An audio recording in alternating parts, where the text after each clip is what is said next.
And through the power of technology, ladies and gentlemen, let's go across town to Circa, downtown, the Shangri-La that is Derek Stevens' Circa Hotel and Casino. And it is the two co-hosts of the Nightcap, which follows us each and every night here on the network, Tim Murray, Shaun King. How are you gentlemen doing tonight? I'm doing great, Gill. Man, this is big time, Shaun. We're getting asked to come on primetime action with Matt and Gill. Like two locations at once. I like this. We're moving on up in the world. Yeah, so let's just start with this. Let's start with a basic NFL question for the both of you, and both of you can answer this on your own. Biggest disappointment, biggest pleasant surprise of the young NFL season thus far? Well, I would say biggest surprise, I would think the hometown team, the Las Vegas Raiders. I mean, Derek Carr, I think right now is a legitimate candidate for MVP.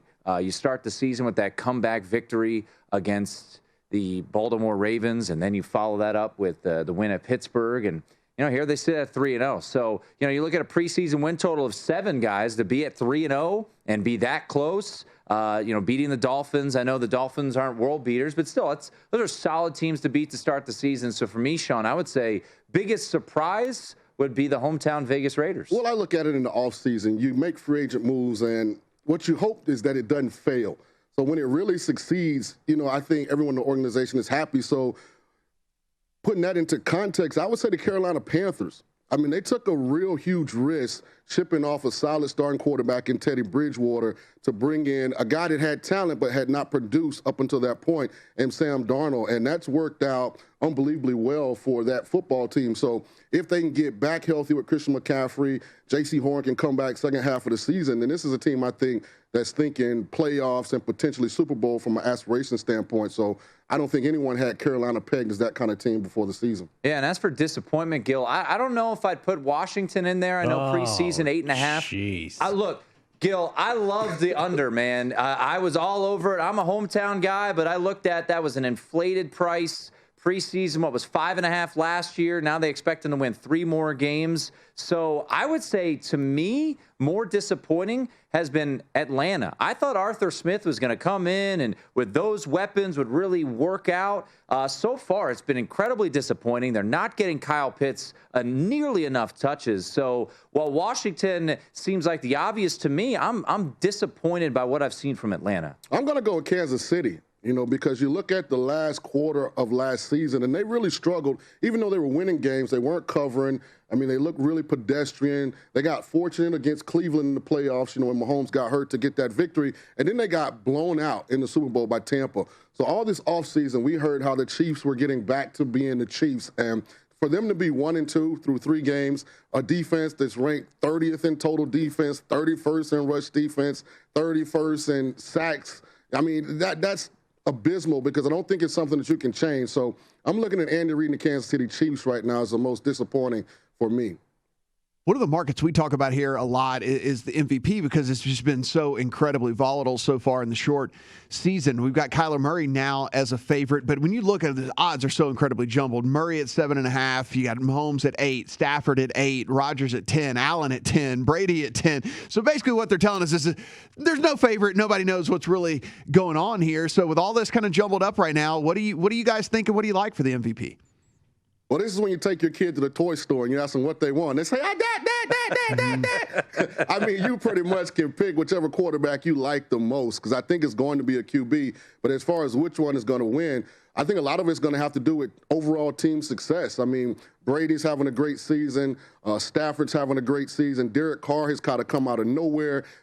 Since the abysmal performance in Week 1, Josh Allen has gone back to what everybody expected him to do. You just saw what Aaron Rodgers did with under a minute in an island game with everyone watching. So I think it's going to be a quarterback. You had already mentioned Kyler Murray, who's having an unbelievable season. It's going to be a QB. So I say just pick the one that plays for the team that you like the most and hope it comes in. Well, I've talked about it the past couple of days, guys. I think Tom Brady's interesting. The big game, island game, rematch against New England this weekend. So I think 10-1 is intriguing price, because I thought last week at 8-1 going into the game against the Rams was fascinating to me. They lose that game, so his odds drift back a little bit. So I think, at 44 years old, if he's putting up that production, if you want to take a flyer, I would not be opposed to Derek Carr. I know they got to keep winning, and they're in a tough neighborhood there the Las Vegas Raiders are. But the way he's playing right now and how much they're relying on the passing game, at 25-1, I feel like you could do a lot worse than Derek Carr. But realistically, I think Tom Brady's interesting. And I do think we talked to Joe Fan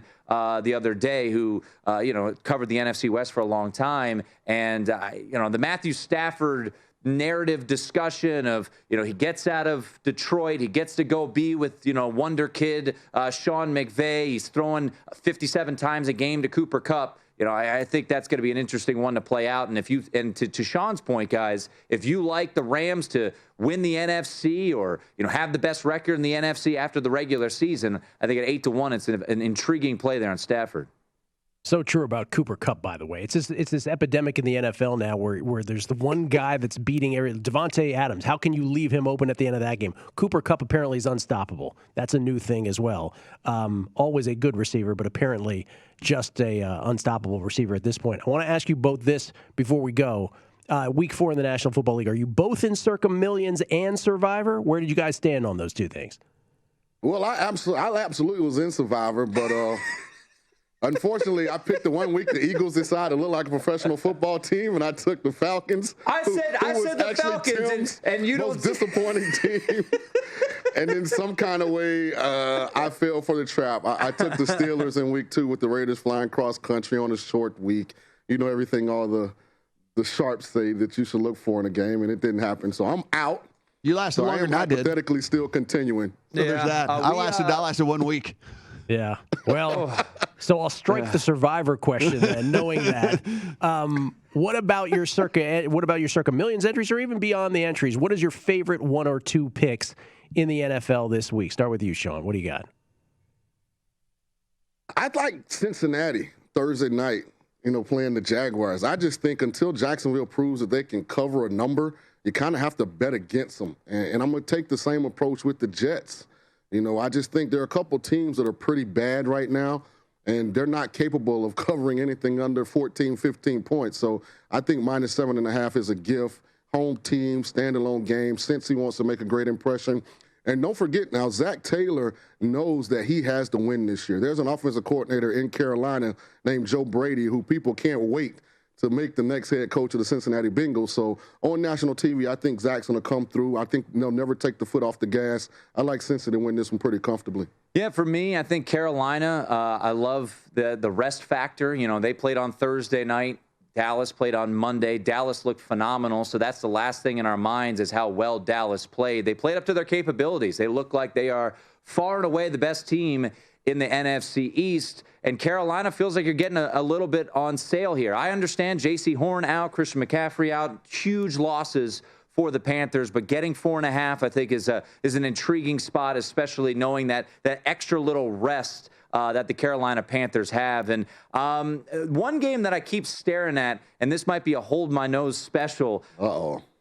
I mean, nobody wants to bet the Chicago Bears after what they did last week. Now they're they're laying 3 at home. I think this might, guys, get ultimately to 2.5, which will be a play because you're looking at, Westgate and Circa looking like it's a juice 3 for Detroit plus the 3. So if we get to 2.5, I'm going to take Chicago here under a field goal because everyone was all fired up to play Chicago last week. They laid an egg. The offensive game plan looked horrendous. I like a buy low spot maybe on the Chicago Bears here because, let's be honest, I mean, come on. It's Detroit. They played well last week against Baltimore. They should have won that game.